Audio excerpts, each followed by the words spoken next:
Report کے مطابق Punjab assembly میں پہلے برس پیش کیے گئے 12 میں سے 6 جبکہ دوسرے برس 19 میں سے 3 بل پاس کیے گئے، جبکہ 91% اجلاس مقررہ وقت کی بجائے تاخیر سے شروع ہوئے۔ 2 سال کے دوران 17 کمیٹیوں کا کوئی اجلاس نہ ہوا۔ 2 سال کے اجلاسوں میں 82 ارکان اسمبلی کے منہ سے ایک لفظ تک نہ نکلا۔ دوسری طرف خادم اعلیٰ پنجاب میاں شہباز شریف نے 2 سال میں صرف 6 مرتبہ اسمبلی اجلاس میں قدم رنجہ فرمایا۔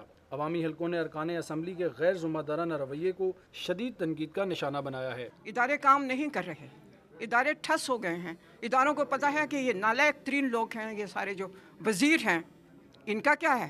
یہ تو اپنے مفاد کے لیے کہاں کہاں یہ جھکتے پھرتے ہیں، کیا کیا یہ کرتے پھرتے ہیں۔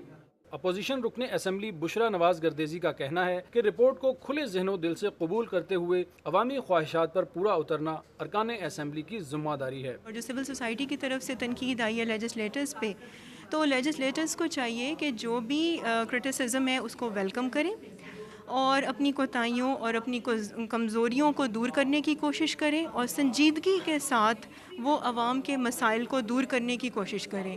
مسلم لیگ نون سے تعلق رکھنے والے وزیر زراعت احمد علی اولکھ نے کہا کہ 5 انگلیاں برابر نہیں ہوتی۔ بعض عوامی نمائندے اور وزراء ناکافی سہولتوں کے باوجود دن رات اپنی ذمہ داریاں نبھا رہے ہیں۔ 1-2 سال کے اندر آپ اس کارکردگی کو ختم نہیں کرا دے سکتے۔ ابھی 5 سال کا عرصہ ہے، دن بدن اس میں بہت زیادہ تبدیلی آ رہی ہے اور اس میں اصلاح آ رہی ہے، امپرومنٹ آ رہی ہے۔ پھر 18ویں ترمیم کے تحت پہلے جو تھا ایک پارلیمانی سال میں 70 دن تھے اجلاس کے، اب 100 دن کر دیے گئے ہیں۔ اب اس میں جو تعداد ایام بھی بڑی ہے، اس سے میں سمجھتا ہوں اور بہت بہتری آئے گی۔ پلڈاٹ کے ایگزیکٹو ڈائریکٹر احمد بلال کا کہنا ہے کہ جمہوری عمل کے بار بار تعطل کی وجہ سے عوامی نمائندوں کی استعداد کار میں اضافے کے لیے ان کی مسلسل تربیت کی ضرورت ہے تاکہ جمہوریت کے فوائد عام آدمی تک پہنچ سکیں۔ تو ہم ایک پروگرام آج کل ڈیزائن کر رہے ہیں، تو ہمیں امید ہے کہ بجٹ سیشن کے بعد جو آنے والا بجٹ ہوگا اس کے دوران یہ کیپیسٹی بلڈنگ کے جو پروگرامز ہیں وہ ڈیلیور ہونا شروع ہو جائیں گے۔ تو اس کی ضرورت تو بے تحاشا ہے اور اسمبلی کی لیڈرشپ یہ محسوس بھی کرتی ہے۔ کارکردگی میں بہتری تو درکنار، بعض ارکان اپنی کارکردگی کا جائزہ لینے کے بھی روادار نہیں۔ اس کا ایک ثبوت یہ ہے کہ رپورٹ جاری کیے جانے کی تقریب میں پیپلز پارٹی کا کوئی رکن اسمبلی موجود نہ تھا۔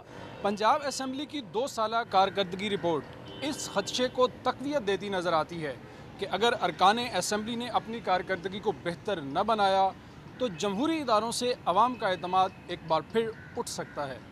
کیمرہ مین مقصود بٹ کے ساتھ خواجہ کلیم، سٹی 42۔